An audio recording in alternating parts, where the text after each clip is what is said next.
Before we start, there are some minor spoilers about the endgame boss and the story. If you've yet to play The Ancient Gods Part 2, we suggest you do so before watching this video.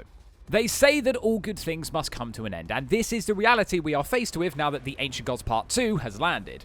After id Software surprise dropped the DLC only a few days ago at the time of this recording, fans of Doomguy and his antics across the landscapes of Hell and beyond quickly raced back to this incredible title for one final round against the forces of evil. And it's fair to say, we've never been more ready. Before we can talk about the story and what could potentially come next for the Doomslayer, we have to talk about the gameplay and the new additions to the title. And once again, the team have delivered the goods. Weapons-wise, there is a new addition to your arsenal with the Sentinel Hammer, which is used to annihilate smaller enemies and stun larger ones. This is a blessing to use against enemies such as the Marauder, as it allows you more time to attack them before they recover. Using this in combination with your Flame Belt or Ice Bombs will gain you extra armor or ammo depending on its usage. You can upgrade the Sentinel Hammer by completing the new Escalation encounters. These are your standard gore nests that you can complete twice. The first completion will get you the upgrade for the hammer, while the second will snag you a new cosmetic item. Be warned though, as the difficulty spike of the second encounter is ludicrous and will cost you dearly should you treat it lightly. In terms of demons, there's a plethora of new variants for you to sink your blade or barrel into. The Armored Baron is a fairly common enemy you'll face across the DLC, which takes more thinking and weaponry to take out than a normal Baron. The Stone Imps can only be killed with a Sentinel Hammer or the full auto attachment to the combat shotgun. The Screecher Zombies will boost all enemies in the area upon its death, causing them to become more ferocious and stronger. And the Cursed Prowler can curse you so that you can't jump or boost, as well as drain your health. And only by blood punching it can you lift the curse. Alongside these new additions to the already stacked cards of enemies is the strengthen of enemy presence in fights. As the forces of Hell become more desperate to stop the Slayer, they throw everything they have at him. This means in combat arenas, almost every square inch of it is filled with enemies. While many seasoned players will know how to traverse these situations, it's always good to err on the side of caution, as you can very quickly be overrun and lose either a life or the game.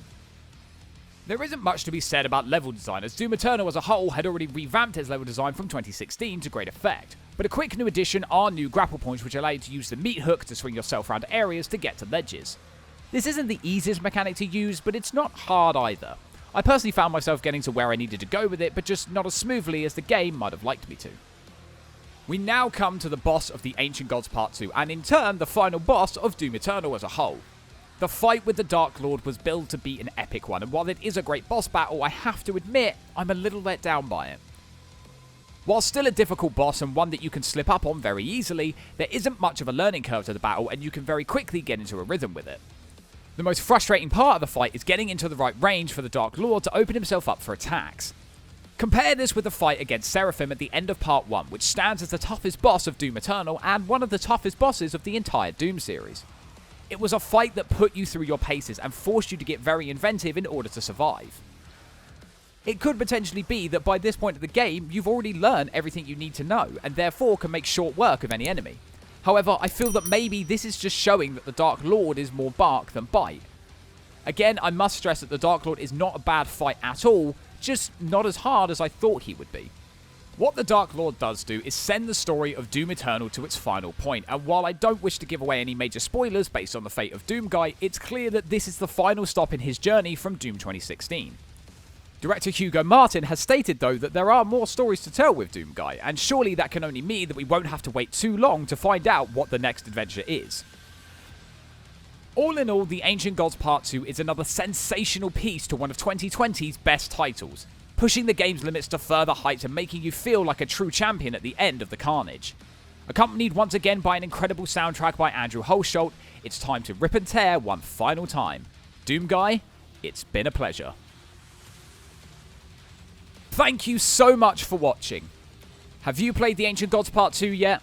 Let us know what you thought down in the comments, and while you're there, don't forget to hit like and subscribe. You can follow us on Facebook, Instagram and Twitter, and we stream regularly over on Twitch, and you can find all the links in the description. I've been Swifty from Invicta Media, and we hope you have an amazing day, and we'll see you next time.